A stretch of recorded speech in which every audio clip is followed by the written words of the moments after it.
Well, I'm going to make the classic retro shrimp cocktail. Retro which is shrimp probably cocktail. the most popular seafood dish in America. I'm going to start by making a real savory broth that has water and celery, and I'm slicing everything pretty thinly. Okay, I'm actually going to add some lemon to this as well, with the skin on the lemon. So you might want to wash them. So for extra flavor, you're leaving the skin on. Yes, to get a little of the oil, the flavor of the rind, you know, the lemon oil flavor.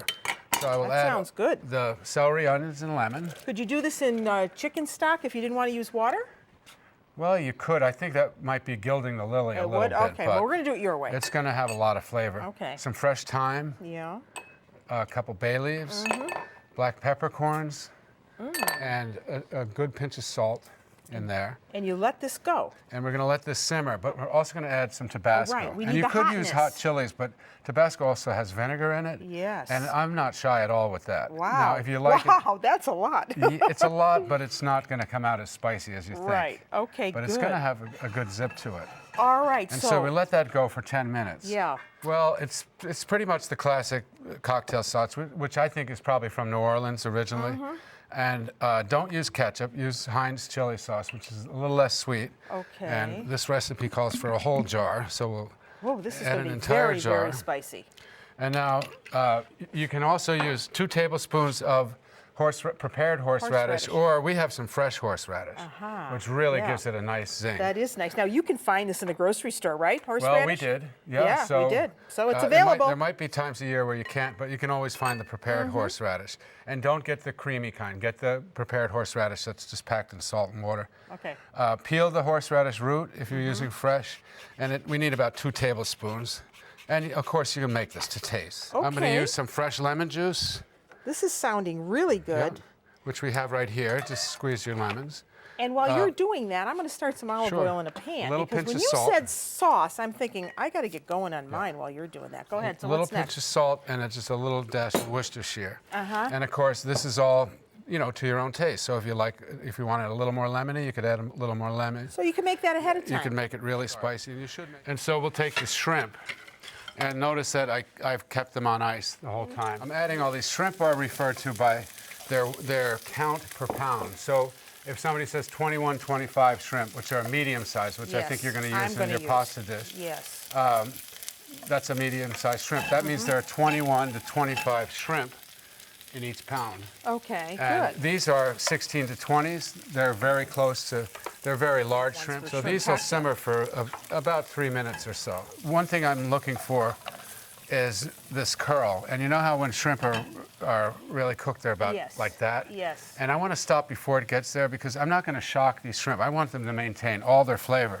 So I'm going to just take the shrimp now that they're close to being cooked. If you're not confident enough, I would say sacrifice one. And by that I mean take it and just cut into it and look and see how it looks. And if you can see that on that, it's just a little underdone there, that's how I want it, because I'm not going to cool these off at all. I'm going to let them cool at their own room temp. So I let this come to room temperature, just slowly, and the shrimp finish cooking at a nice pace. And so they just cook through.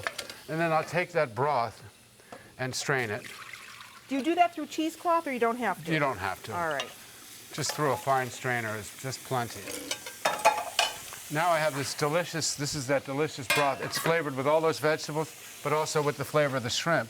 And then I clean this shrimp. And there's no difference really between cleaning a raw shrimp or a peeled shrimp. A peeled shrimp. But the peeled shrimp are they're just a little bit easier to work with. But it's the same thing. I peel them, leave the tail on for the shrimp cocktail, and then make your little cut down the center of the top, and there's the vein again. And you just clean that out, peel all the shrimp, put them in that broth like that, and then we chill them for a good solid few hours. Okay. And then we just make the presentation. All right, so we're going to show them how to do I'll get that, right? So now. you're going to go to get the glasses that. I will. And tell them what you did with the glasses. I took the glasses and I put them in the freezer, and I made a little crushed ice earlier. Isn't Look how that beautiful pretty? they Look look. at how beautiful those look. I made some crushed ice in the Cuisinart. Just took some ice cubes and ground them in the Cuisinart. And here, if you like sea glass or you want to do something fun, because this as is as they're neat. eating, the frost will go away. So it's a You big put the glass. I'm going to shells put right in little the shells base? in the bottom. And it's just something later on that'll This is new. surprise them. This is different. And it takes up a little space. The food is not going to touch the shells. So, Well, because you must and then I'm use going to fill the glass with you must use clean shells, right? Yeah, you should wash the shells, but the Make food is not sure- going to touch the shells.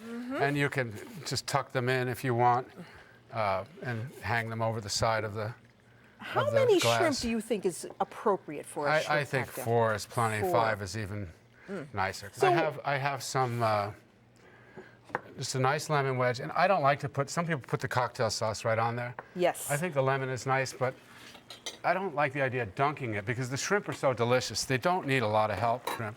That is And then maybe a piece of gorgeous. herb like a sprig of parsley, or we use thyme in the broth, so I'm going to put a little sprig of thyme on there too. And that's my version of the So now, great American shrimp cocktail. so now those would have to go back in the refrigerator, and then no, they're they ready. should be served right They now. should be served right now.